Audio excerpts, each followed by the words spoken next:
इटावा से। राधे राधे गुरुदेव, आपके चरणों में कोटि कोटि नमन।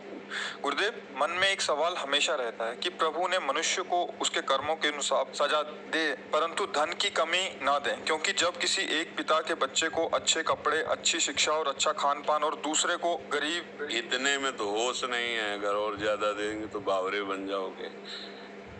10 रुपया दिया जाए, ईमानदारी से सही जगह खर्चा करके आओ तो 100 रुपया का अधिकार प्राप्त हो जाएगा।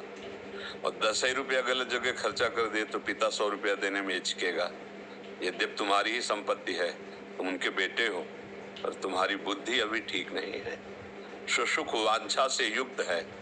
धन का उपभोग करके हम अपनी मान, प्रतिष्ठा, वासना की पूर्ति करना चाहते हैं और यही हमको बांधे हुए है। हमारा पिता परमानंद प्रदान करना चाहता है, इसलिए वो कहता है इस वासना, इस ममता और आसक्ति और भोगों में सुख है, इस भावना का तुम्हारे को हटाना है। कैसे हटाओगे? तुम हटा नहीं पा रहे, हम हटाना शुरू करते हैं। जहां जहां तुम्हारी आसक्ति होगी मैं मिटा दूंगा। जहां जहां तुम जो चाह करोगे उसको पूर्ण ना करके तुम्हें वो मार्ग दिखाऊंगा जिसमें परमानंद की प्राप्ति होगी।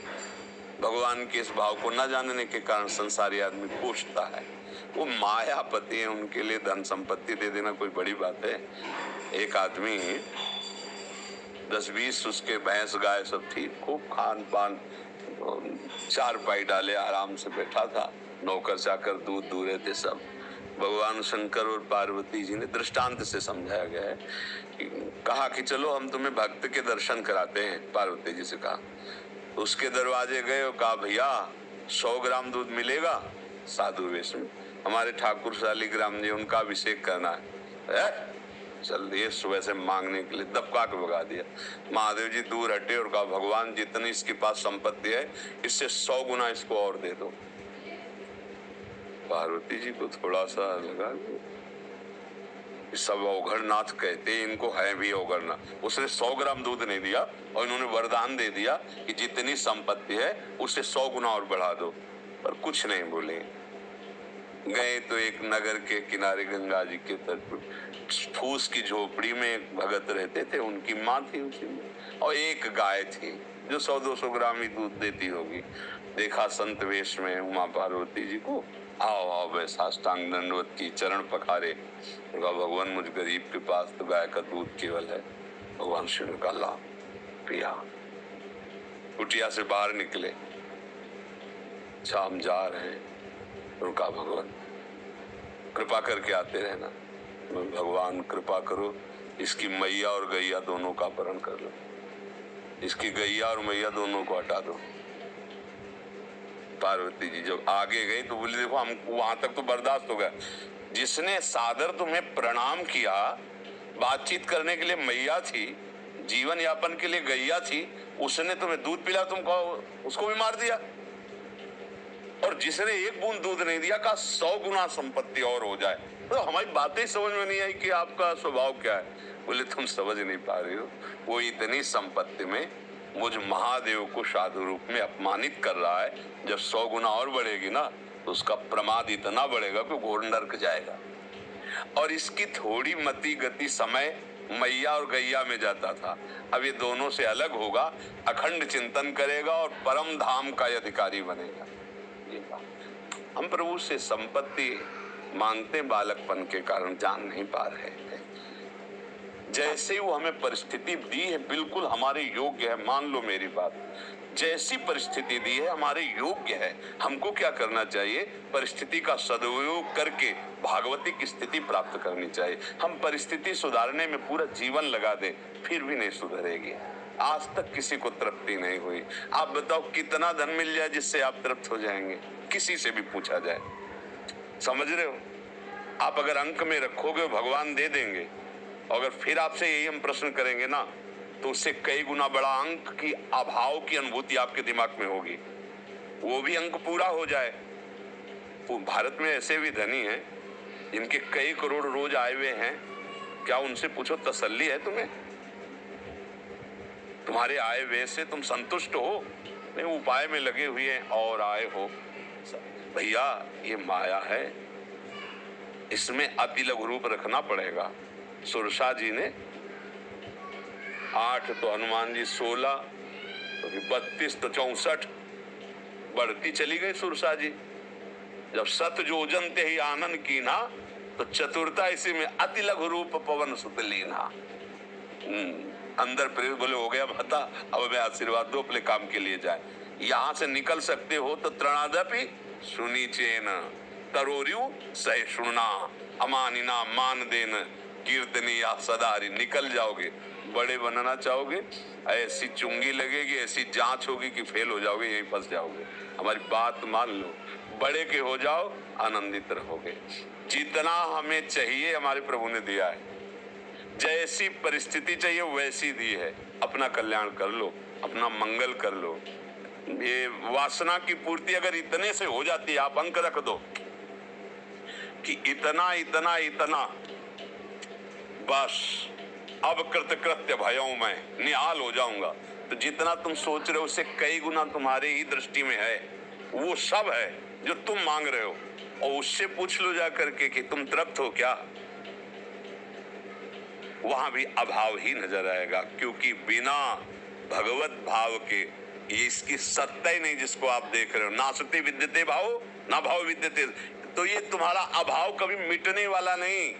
आप सोचो, जिन अप्सराओं के आने पर यहाँ मृत्यु लोक के मुनियों का मन क्षोभ को प्राप्त हो गया, उन अप्सराओं का स्वामी काम से प्रेरित होकर एक महापुरुष की पत्नी के साथ अपराध कर रहा है, जो गौतम ऋषि और अहिल्या। वहां की एक अप्सरा आ जाए तो बड़े बड़े मुनियों के मन में क्षोभ पैदा कर दे ऐसी, और वो सब उसके अधीन है, उसके अधीन है देवराज इंद्र के। और वो इतना अभाव ग्रसित है कि वो स्वर्ग की इस वैभव को छोड़कर एक महात्मा के आश्रम में जाता है और उनकी पत्नी के साथ गलत आचरण करता है। अहिल्या चरित्र में आप पढ़ के, अभाव देवराज इंद्र का भी नहीं पूर्ण हुआ है जो त्रिभुवन पति है। भैया ये भ्रम है कि अगर इतना कुछ, एक अपनी मान्यताएं हैं, एक लड़का हो जाए, एक लड़की हो जाए, एक ऐसी नौकरी हो जाए, इतना रुपया हो जाए, एक मकान हो जाए, एक गाड़ी हो जाए, बस हम निहाल हो जाएंगे। और जो तुम सोच रहे हो इससे कई गुना किसी के पास है, लेकिन वो परेशान है, उससे कई गुना बढ़कर है, वो भी परेशान है। मतलब समझो, धन प्राप्ति से आपके अभाव की दूरी नहीं होगी, भगवत प्राप्ति से आपके अभाव की पूर्ति है। अब कछुनाथ न चाहे मोरे तभी होगा जब चरणारविंद का सानिध्य मिलेगा। मेरी बात मान लो, धन संपत्ति से तुम्हारा अभाव दूर होने वाला नहीं प्यारे। वो मायाधीश है, एक ही पर्वत ऐसा है इसी मृत्यु लोक में जो 400 कोस का, सोचो, सुमेरु पर्वत पूरा सोने का है, लंबाई चौड़ाई बराबर, किलोमीटरों की बात नहीं है, योजनों की बात कही गई। उसके लिए कोई देना, रत्न गर्भा पृथ्वी में जैसे पीली मिट्टी निकलती है, गेरू लाल मिट्टी निकलती है, ऐसे सोना चांदी हीरा जवाहरात मिट्टी, रत्नाकर कहा गया समुद्र को, एक से एक रत्न। भैया इनसे काम नहीं चलने वाला। हमें लगता है कि अगर हमारे पास संपत्ति होगी तो क्या करेंगे, मनोइच्छित भोग भोगेंगे। मनोइच्छित भोग भोगने से तुम्हारी दुर्गति हुई है। ये भोग भोगने से शांति प्राप्त कराने की जो हमारे अंदर मन बुद्धि प्रेरणा देता है, गलत प्रेरणा देता है। क्योंकि भगवान कह रहे त्यागा अनंतरम, भोगों के त्याग से शांति मिलती हो। मेरा मन शिक्षा क्या दे रहा है कि भोग अगर मिल जाए, भोग के कारण ही धन का है महत्व। अगर आपको 1 ट्रक रुपया भी 1000 वाला दे दिया जाए तो आप क्या करोगे? यही लगेगा इस कबाड़ को क्या करें। क्यों? क्योंकि उससे कोई सामान नहीं मिलेगी, बंद है ना। और अभी तो उससे सामान मिल जाएगी। मतलब भोग प्राप्ति प्रधान वृत्ति होने के कारण धन का महत्व है। भोग प्रधान वृत्ति नहीं हमारी दुर्गति की है। मतलब हमारा मन हमारी बुद्धि किस चाल में फंसा रहा है? दुर्गति के लिए फंसा रहा है। अब ये बात बिना पवित्र बुद्धि के आप कैसे समझोगे? अगर धन प्राप्ति से हमारा काम पूरा जीवन आनंदमय होता तो हम जितना सोचते हैं उससे कई गुना बढ़कर किसी के पास धन है वो आनंदित नहीं है। भगवान के मिलने से ही आनंद मिलेगा। तब लग कुशल न जीव को, सपने हो मन विश्राम, जब लग भजत न राम को शोक। संतोष आ जाए अभी बहुत बड़े धनी हो जाओगे। बिन संतोष न काम न साही, और अछत काम सुख सपने होने। बढ़ती चली जाती वासना, बढ़ती चली जाती। कभी मन में होता है कि अगर ये वो व्यक्ति मिल जाए, वस्तु मिल जाए, मैं इसे प्राप्त कर लूं, सुखी हो जाऊं। अगर वो मिल जाए तो कुछ ही दिन बाद आप देखोगे फिर तीसरे पे नजर चली जाएगी, फिर चौथे पे, मतलब आप गंदे होते चले जाओगे, गिरते चले जाओगे। आज तक कहीं किसी को विश्राम नहीं मिला है। इसलिए भैया मेरी बात मान लो। अपने 2 भुजाएं हैं, दत्तात्रेय जी को प्रसन्न करके 1000 भुजाएं की शास्त्राबाहु अर्जुन ने। उसकी ऐसी सिद्धि थी, 80,000 वर्ष तक जवान रह करके विषयों का भोग किया। किसी का धन खो जाए और याद कर ले शास्त्राबाहु अर्जुन तो धन मिल जाए, ऐसा उसका प्रभाव था। पर वो भी अभाव में ही था, क्योंकि जब जमदग्नि जी के आश्रम में गया और गाय का प्रभाव देखा कि सब चीज तो ऐसे निकल रहा है, कोई रसोइये की जरूरत नहीं, केवल गाय पूर्ण कर रही, क्योंकि कामधेनु है, अपहरण किए नहीं। परशुराम जी ने छुड़ाया, ऐसा जमदग्नि जी को मार दिया। देख लो अभाव कितना है उसको, एक ऋषि को मार दिया। ऋषि के काम यज्ञ कार्य में उपयोग में आने वाली गाय छीनने के लिए भारी अपराध किया। भगवान परशुराम जी के द्वारा पूरे वंश का विनाश किया गया, काट काट के फेंक दिया। अभाव रहित था क्या वो?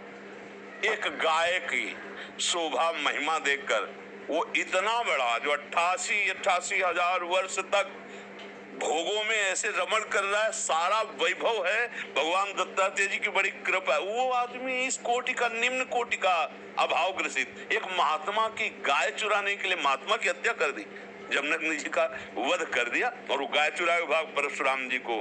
तो ये आप समझो, अभाव केवल भगवान की प्राप्ति से दूर होगा। हिरण्यकश्यप ऐसा तपस्वी था, बड़े बड़े देवता हाथ जोड़े खड़े रहते थे। रावण ऐसा भयंकर बलि था, जहां जाके भुजा बजा देता, लोग के लोग खाली हो जाए, थर्राए। अभाव ग्रसित था कि नहीं था? वो भी यथा थोड़ी था कि अब मुझे कुछ नहीं चाहिए, वो भी अभाव ग्रसित जल रहा था। हिरण्यकश्यप जल रहा था।